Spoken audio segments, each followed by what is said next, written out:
Ya baik, bismillahirrahmanirrahim. Assalamualaikum warahmatullahi wabarakatuh. Yang terhormat pada dosen pengampu dari bioteknologi, Bapak Samuel dan juga Bapak Egy Nuriadin. Sebelumnya izinkan ke kami dari kelompok 5 untuk memaparkan terkait rekomendasi DNA jilid 2. Sebelumnya perkenalkan anggota kami yaitu bertiga orang, yaitu saya sendiri Fahmiul Arifin dengan NPM 192154035, kemudian Ikrar Husni Zaini dengan NPM 192154053, dan Cendi Firmansyah dengan NPM 192154117. Dan untuk materi yang pertama akan disampaikan oleh Cendi Firmansyah. Pada Cendi Firmansyah saya persilahkan. Baik, terima kasih kepada Saudara Fahmiul Arifin selaku moderator pada kesempatan kali ini. Di sini saya akan menjelaskan beberapa hal terkait materi ini. Yang pertama di sini ada pemotongan dengan enzim endonukleus, di mana proses pemotongan DNA pada rekayasa genetik menggunakan enzim endonukleus dan restriksi yang dapat memotong DNA.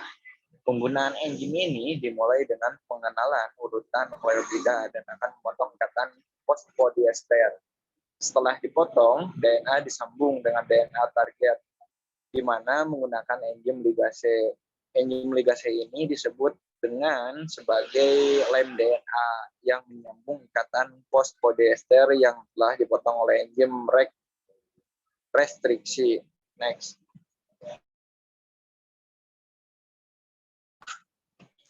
Selanjutnya di sini ada pemotongan enzim endonukleus, di mana bila ada dua macam DNA yang asalnya beda tapi punya daerah pengenalan oleh enzim yang sama dipotong dengan enzim restriksi yang sama, sehingga kedua molekul DNA akan mempunyai ujung-ujung yang komplementer.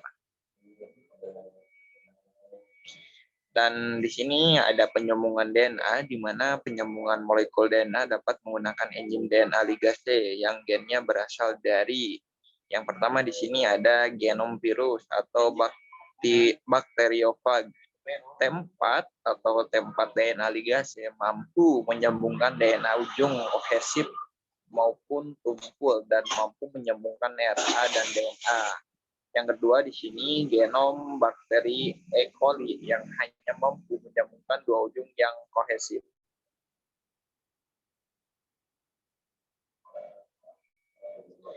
Jadi untuk penyambungan DNA ini yaitu bila molekul DNA yang akan diligasi mempunyai ujung-ujung yang tidak sama karena merupakan hasil pemotongan enzim restriksi yang berbeda. Maka dari itu, penyambungan dilakukan dengan beberapa modifikasi. Dan ada beberapa modifikasi ini diantaranya yang pertama, penambahan adaptor atau penyambung linker, pembentukan ekor homopolimer pada ujung DNA, pengisian ujung-ujung DNA secara kohesif, menghilangkan ujung DNA secara kohesif. Mungkin pembahasan pada penyambungan atau pemotongan DNA ini cukup sekian. Kembalikan lagi pada moderator. Terima kasih.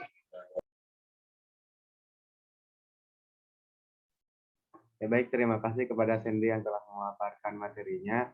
Kemudian untuk materi selanjutnya yaitu tentang DNA vektor, di mana DNA vektor ini merupakan vektor buatan yang dasarnya dari komponen genetik alami dan yang secara khusus dirancang untuk membawa molekul DNA asing yang akan dimasukkan ke dalam organisme target yang digunakan dalam cloning DNA. Kemudian DNA vektor ini berasal dari plasmid, bakteri, atau DNA virus tertentu yang dimodifikasi dengan menambah komponen genetik lain hingga dapat digunakan untuk membawa molekul DNA yang akan dipindahkan ke jasad target.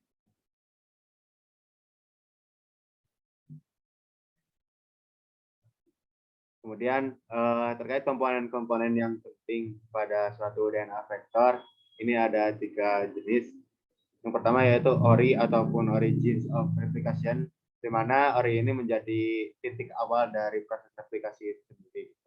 Kemudian untuk gen seleksi ataupun selectable marker, gen ini membantu mengidentifikasi sel yang akan diubah dari sel aslinya. Seperti itu. Kemudian yang ketiga ada situs restriksi atau restriksi site. Daerah cloning merupakan urutan DNA khas yang akan dikenali oleh enzim restriksi. Selanjutnya, ini terkait transformasi sel inang. Setelah proses ligasi ataupun penyambungan kembali dari DNA asing dengan DNA vektor, maka tahap berikutnya adalah memasukkan DNA rekombinan ke dalam sel inang yang sesuai melalui proses transformasi. Kemudian, pemasukan DNA dari luar ke dalam sel inang akan menyebabkan perubahan ataupun transformasi pada sifat-sifat genetik sel inang. Terdapat 2 kelompok sel inang yang ditransformasi, yaitu yang pertama sel inang sementara ataupun temporer, hanya untuk memperbanyak jumlah molekul DNA rekombinan. Kemudian sel inang tetap untuk ekspresikan gen asing yang diklon tersebut.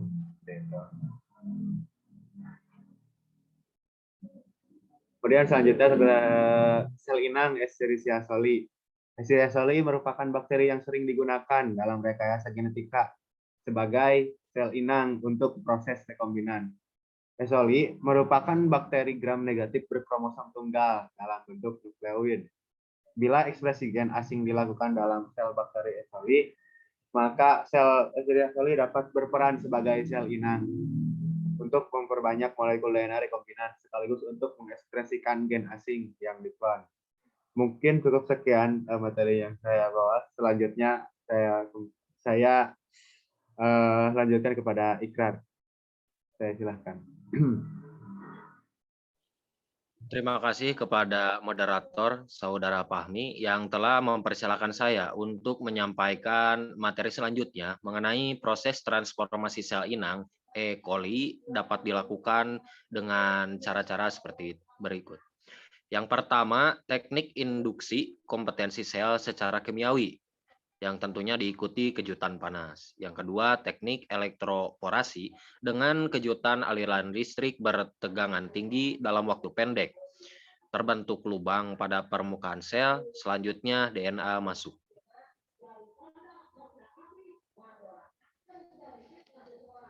DNA rekombinan. Setelah proses transformasi sel inang dengan DNA hasil legasi, dilakukan analisis keberadaan DNA rekombinan di dalam sel inang. Sebagai contoh, analisis DNA rekombinan pada E. coli yang biasa sebagai inang sementara maupun tetap.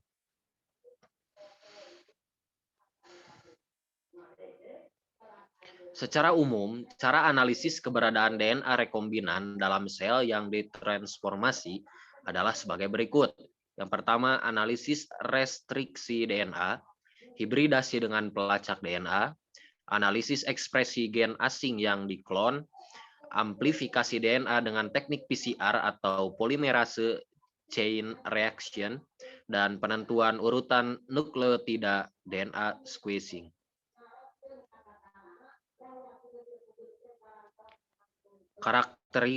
Karakterisasi fungsional gen yang diklon dilakukan dengan merancang sistem ekspresi yang sesuai untuk gen asing tersebut pada sel inang dengan memperhatikan stabilitas gen tersebut dalam sel inang. Mungkin materi yang saya sampaikan dicukupkan sekian, dikembalikan lagi kepada moderator. Ya, baik. Terima kasih kepada Ikrar yang telah menyampaikan materinya. Mungkin materi dari kita pada materi rekombinasi DNA jilid 2 sudah selesai. Mangga kepada rekan-rekan apabila memang ada pertanyaan bisa ditanyakan saja setelah UTS nanti. Terima kasih sebelumnya, mohon maaf apabila dari kelompok kami ada kesalahan kata. Wassalamualaikum warahmatullahi wabarakatuh. Saya cukupkan. Waalaikumsalam warahmatullahi wabarakatuh.